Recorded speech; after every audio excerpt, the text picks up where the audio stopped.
Как прикосмическая мысль, основа, есть корень каждого индивидуального сознания, так прикосмическая субстанция является субстратом материи в различных стадиях дифференциации. Вопрос. Можно ли считать, что прикосмическая субстанция – это есть пракрити? Прикосмическая субстанция не может быть пракрити. Она может быть субстратом. А субстрат не может быть пракрити. Поэтому в этом случае надо говорить о муло-пракрити. Прекосмическая мыслеоснова – корень каждого индивидуального сознания. Это третий логос. Космическая мыслеоснова – махат, разум космической всемирной души, космический ноумен материи или единая реальность, двойственный аспект в обусловленной Вселенной. То, что связывает или проявляется как проявленная Вселенная, она всегда двойственна. Субъект, объект, дух и материя – аспекты этого единства. Что связывает дух и материю? Фахат – это есть динамическая энергия космической мыслеосновы. Если пракрити есть корень или концентрация материи, то субстрат материи – это то, что имеет стадии, то, что собирается в конечную концентрацию. Это прекосмическая субстанция. Архаический манускрипт – это синтез, доведенный до формы? Это следствие великого опыта мистиков, махат, которые опытным путем пришли к такому мудрому решению выразить синтетически эзотерическую доктрину. Информация до ее проявления, до формы. Сам вопрос, он как-то одно из другого исключает. Что значит синтез, доведенный до формы? А что есть синтез, не доведенный до формы? И что есть форма? О каком плане мы сейчас говорим? Архаический манускрипт, как понятие, о котором описывает Елена Петровна, может ли это быть синтезом? Это некая тонкая форма или отпечаток акаши, который был явлен такому сознанию, как Елене Петровне Блаватской, для того, чтобы эта форма потом только стала формой или комментариями к тайной доктрине. Это чистейший отпечаток акаши, который не подвластен никаким стихиям, так как это огненная природа чистой материи. Если мы будем говорить о форме, то форма человеческого представления – это не есть форма. Это, скорее всего, не форма, так как это тонкая материя. Если мы говорим о синтезе, то любой синтез – это есть движение, а движение – это есть проявление. Архаический манускрипт был явлен или произошло это действие, отпечаток в чистейшей материи, акаши, информация. Это тончайшая форма, которая для человека есть не форма еще. И чтобы ее воспринять, нужно было обладать великим синтезом, и поэтому учителя искали 100 лет такое сознание, как Елена Петровна Блаватская, чтобы иметь эту возможность дать эту информацию. Выражение «хаос для чувств, космос для разума» говорит о великом дыхании как о чередовании черного и белого. Выражение «хаос для чувств, космос для разума» предусматривает, что чувства вносят хаотический туман, в котором пребывает человек, то есть в иллюзии постоянно. А космос для разума говорит о ясности видения причин бытия. Хаос для чувств – это будущее материя или будущая женская сила, женский принцип. Космос для разума – это будущий импульс разумной силы, мужской аспект или мужская сила. Великое дыхание не подразумевает чередование мужского и женского. Великое дыхание начинает проявление. Что имеется в виду как чередование черного и белого?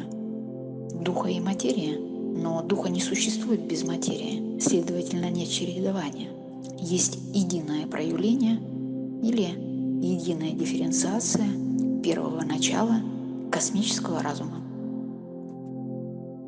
Прекосмическая субстанция относится к прекосмической мыслеоснове, так же, как Акаша к эфиру.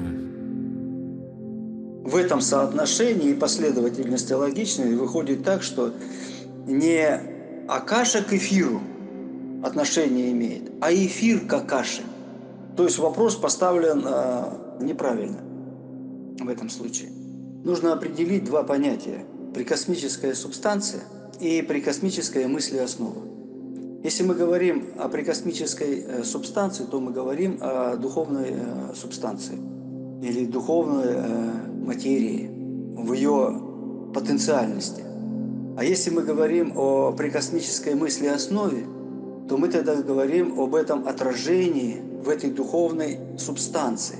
И, следовательно, этому вопросу мы понимаем, что отражение как потенция будущей Майи, потому что на этом плане высочайшем, где находится начало всего, как первопричина всего, здесь лишь пробуждается потенция или потенциальность. И в дальнейшем, если мы будем рассматривать более низкие планы, то мы можем соотнести это как отношение эфира к Акаше. Но это более последующие планы, где начинается разворачиваться космос или космическая мысль, согласно космической мысли основе, или идеации, или того закона, который называют закон законов, в своей периодичности, который именно пробуждает вот это отражение в духовной субстанции.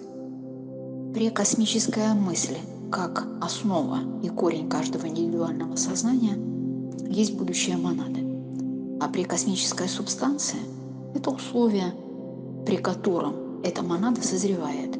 А соотношение Акаши к эфиру или эфира к Акаше – это несколько о другом, хотя всегда можно какое-то соотношение провести. Но в данном контексте я бы этого не делала. Частица Превышней Души. Где находится Превышняя Душа? На каком плане? Как она, частица, начинает свое путешествие? Как образуется монада? Или частица – это уже и есть монада от монады Вселенской Души? Частица Превышней Души – искра. Превышняя Душа находится на 4-м плане. Его еще называют план монадический или план прообразов. Как эта частица души свое путешествие начинает? Она начинает с плана монадического в виде искр, которые управляются фахатом.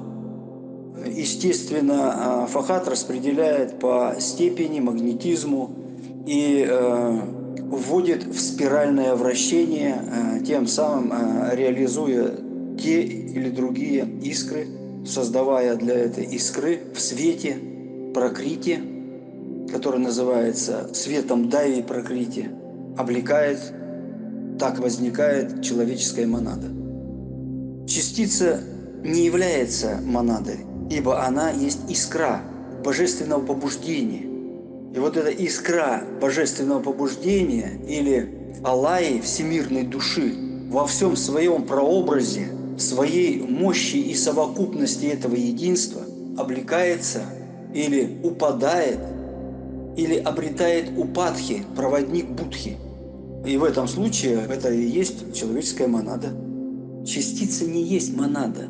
Частица, я уже говорил, это есть искра. И искра исходит от всемирной души.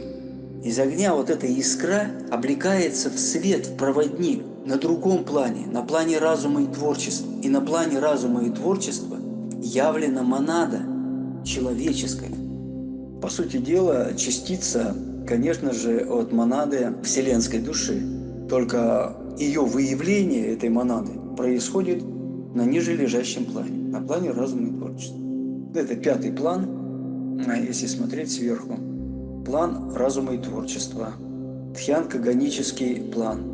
Мир Тхьяни Коганов или 7 лучей. или иерархия этих 7 лучей, исшедшего из единого источника вот этой всемирной души или Алайи. Алайя находится у нас на 4-м плане, мула пракрити, так сказать. И при сочетании духа материи, выражением фахата, свет не спадает. И этот луч единый, вот этого света, по сути дела, он белый, бесцветный. А дифференциация этого луча на 7 иерархий тхьянка-ганических существ выявляется в виде 7 цветов, как радуга. И каждый цвет соотносится определенной иерархии вот этих божественных лучей, которые в итоге и составляют монады человеческой расы или человечества вообще, коллективного человечества. Поэтому 7 этих лучей составляют космического человека, Адама Кадмона, который представлен в виде 7 лучей, 7 рас человеческих на плане бытия. Превышняя душа – это мула пракрити. Начинает свое путешествие с дифференциации. Как образуются монады? Монады образуются тогда, когда трое сливаются в единое состояние и готовы к проявлению. Высшая триада – Атма, Будхи, Манас. Является ли эта частица уже индивидуальной монады или от общей монады вселенской души? Это индивидуальное и общее вместе, это единое. Вырвать из единого состояния вселенской или превышней души отдельную индивидуальную монаду можно, но разве она может развиваться отдельно? Все есть единая эволюция – космос, природа и человек.